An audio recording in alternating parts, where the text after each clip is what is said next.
The elderly woman was barred from first class. Nobody imagined she owned the airline.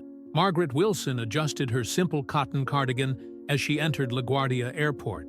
At 78, she moved with a deliberate pace, her weathered hands gripping a modest leather handbag that had seen better days. Few would guess that those hands had signed contracts worth billions over her 60-year career. "Just checking if everything's still running smoothly," she murmured to herself, glancing at the Wilson Airways logo adorning the terminal. 30 years ago, she'd started the airline with a single plane and an unwavering vision. Now, with over 200 aircraft and routes spanning the globe, Wilson Airways was among America's premier carriers. For the past year, Margaret had stepped back from day-to-day operations, appointing her nephew Richard as CEO. "You need to rest, Aunt Maggie," he'd insisted. "The company's in good hands." But retirement didn't sit well with her. The restlessness, the nagging concern that standards might slip without her vigilant eye. So she devised a plan: travel incognito on her own airline, experiencing the service as an ordinary passenger would. No special treatment, no advance notice, just raw, unfiltered reality. She'd chosen a first-class ticket from New York to San Francisco. Simple attire, beige slacks, comfortable walking shoes, and her favorite blue cardigan completed her disguise. No designer labels, no expensive jewelry, just another elderly traveler. "Excuse me," a young woman rushed past, nearly knocking Margaret over. No apology, just hurried footsteps fading into the crowd. Times have changed, Margaret sighed, steadying herself against a pillar. The world moved faster now. Patience had become a forgotten virtue. It was precisely this cultural shift that worried her about her airline. Had Wilson Airways maintained its commitment to courtesy and respect? As she approached the check-in counter, Margaret observed the staff. Some seemed engaged, making eye contact with customers. Others typed mechanically, barely looking up. She made mental notes. The young man who processed her ticket was polite but distracted. "Window or aisle, ma'am?" he asked, eyes darting between her and his screen. "Window, please. I still enjoy watching the clouds." He nodded, printing her boarding pass. "Gate 17. Boarding begins in 40 minutes.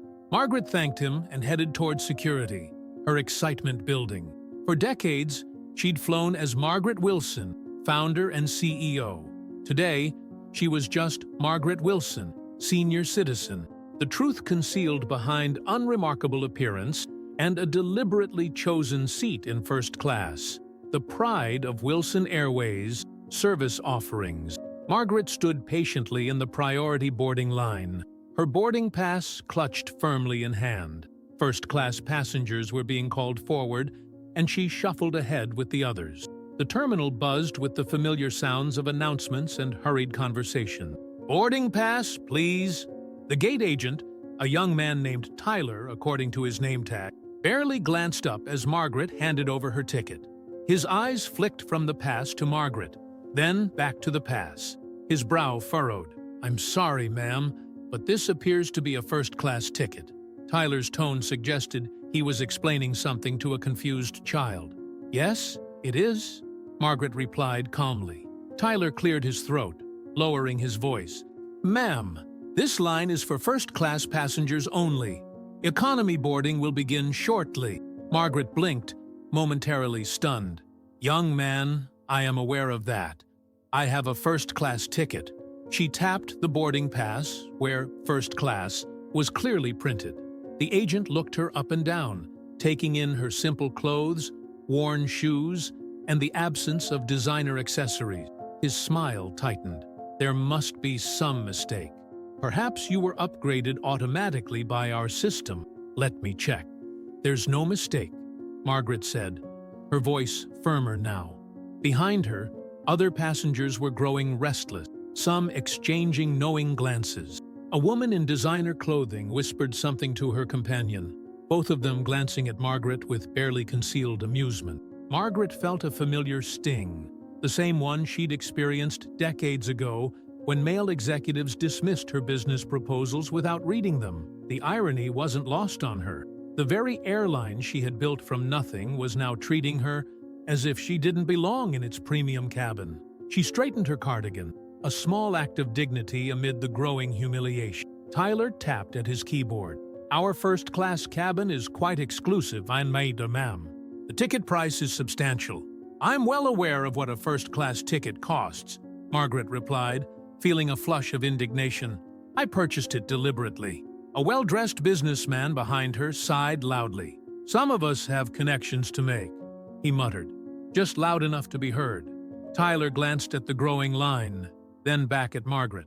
"Ma'am, perhaps you'd be more comfortable in our economy cabin. The service is still excellent." Margaret stood straighter, her 5'3" frame suddenly commanding. 60 years in business had taught her when to push back. "Young man, I have purchased a first-class ticket, and I expect to be seated in first class. Your assumptions about me are both incorrect and inappropriate." Tyler's face reddened. He glanced at his supervisor, who was busy with another passenger. "One moment," he said, stepping away from his station. Margaret watched as he conferred with an older female agent. They both looked in her direction. The woman frowned, approached, and took Margaret's boarding pass. "I apologize for the confusion," she said, scanning the ticket. "Everything seems to be in order. Please proceed, Ms. Wilson." As Margaret moved toward the jetway, she heard Tyler being quietly reprimanded. "We don't profile passengers, Tyler. Ever." The first-class cabin gleamed with its polished surfaces and plush seating, a familiar sight to Margaret, though usually viewed through the lens of ownership rather than as a passenger. Flight attendant Melissa greeted boarding passengers with practiced warmth, her eyes lighting up for those in expensive suits, flashing designer accessories. When Margaret approached, Melissa's smile remained professional but noticeably cooled. "Well, window seat, right this way," she said, gesturing vaguely toward the left side of the cabin. Margaret found her seat, carefully stowed her handbag, and settled in. She ran her fingertips along the armrest, remembering the countless meetings where she had personally selected these materials, insisting on quality that would make every passenger feel valued. Now, she was experiencing the fruits of those decisions as an anonymous traveler, not as the revered founder whose presence typically commanded deferential treatment. She gazed out the window at the ground crew efficiently loading luggage, a process she had optimized decades ago. It felt strange being on this side of the operation, seeing but unseen, present but unacknowledged. The businessman who had sighed impatiently at the gate took the seat across the aisle, immediately donning noise-canceling headphones and opening his laptop. "Would you care for a pre-departure beverage?" Melissa asked him, practically beaming. "Scotch. Neat," he replied without looking up. When Melissa turned to Margaret, her offer came with markedly less enthusiasm. "Anything to drink before takeoff?"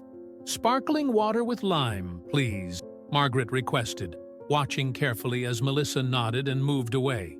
The difference in treatment wasn't dramatic. No overt rudeness, just subtle variations in tone, attentiveness, and warmth. Once beverages were served, Margaret observed the cabin crew's interactions. Melissa spent extra time chatting with a celebrity in the front row, laughing a bit too loudly. Meanwhile, the flight attendant named Carlos seemed to treat everyone with equal respect, regardless of appearance. "First time in first class?" The question came from an elderly gentleman who had taken the seat beside Margaret. "No," she answered with a small smile, "though it's been a while since I've flown as a regular passenger." "Robert Kendall," he offered, extending his hand. "Margaret Wilson," she replied, shaking it firmly. "Wilson? Like the airline," he joked. Margaret's eyes twinkled. "Exactly like the airline."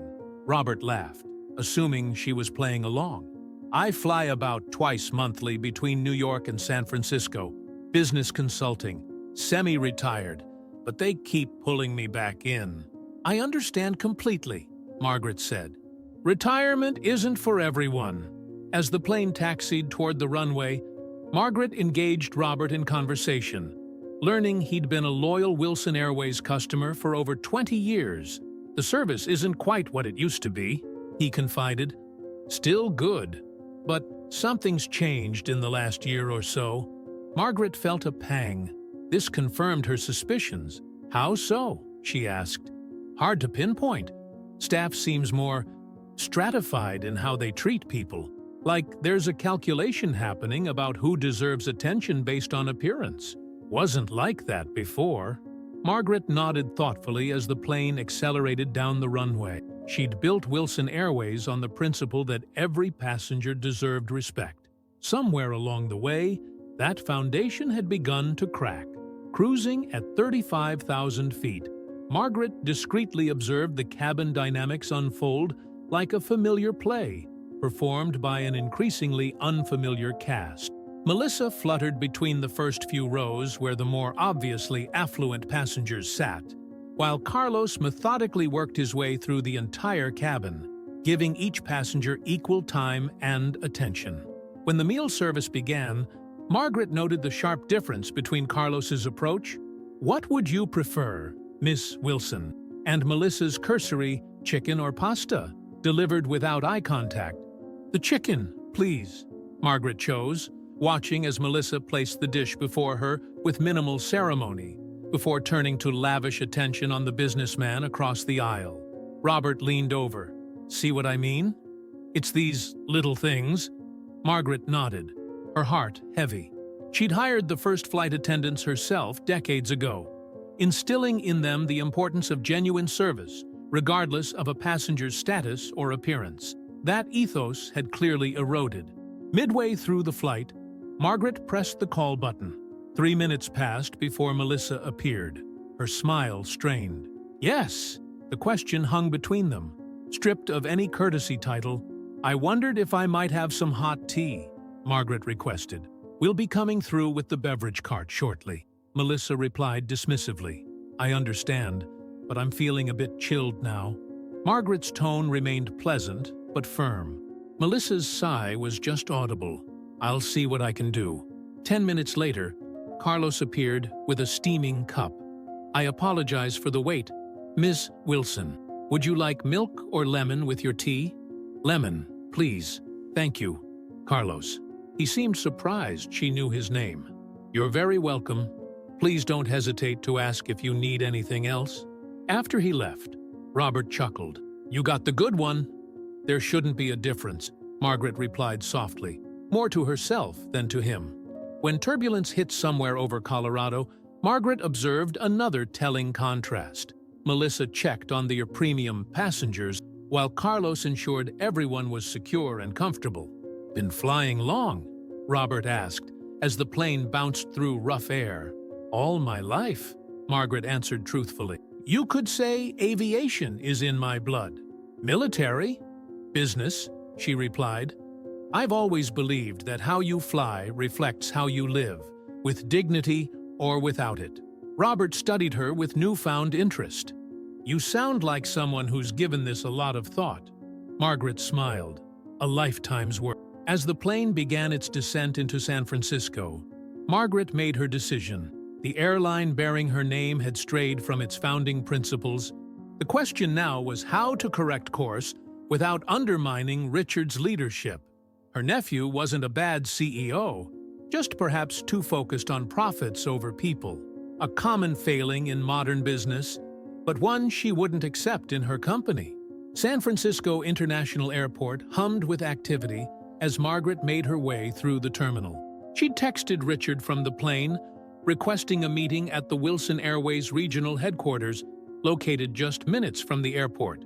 "Just visiting for the day," she'd written casually. "Thought I'd stop by." In the taxi, Margaret reflected on her observation. The inconsistency troubled her most, how some staff embodied the airline's original values, while others seemed to have adopted a concerning bias toward those who appeared wealthy. It wasn't universal corruption, but rather a subtle shift in culture that, left unchecked, would eventually redefine the company.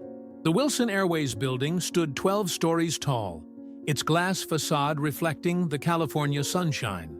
Margaret entered through the main doors, her modest appearance again causing a reaction, this time from the security guard, who straightened immediately upon recognizing her.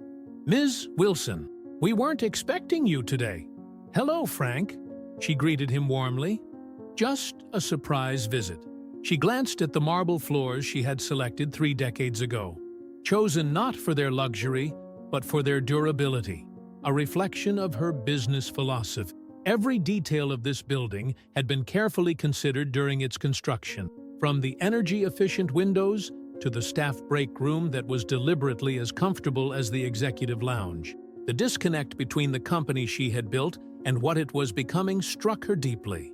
Richard was brilliant with numbers and growth strategies, but perhaps he had lost sight of the human element that had made Wilson Airways special from the beginning. Frank hurriedly called upstairs while Margaret waited, observing the lobby.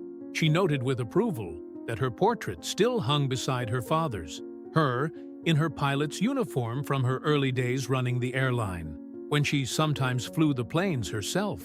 The elevator doors opened, and Richard burst out, his tailored suit and carefully styled hair a sharp contrast to Margaret's simple attire. "Aunt Maggie!" he exclaimed, embracing her. "Why didn't you tell me you were coming to San Francisco? I would have sent the corporate jet."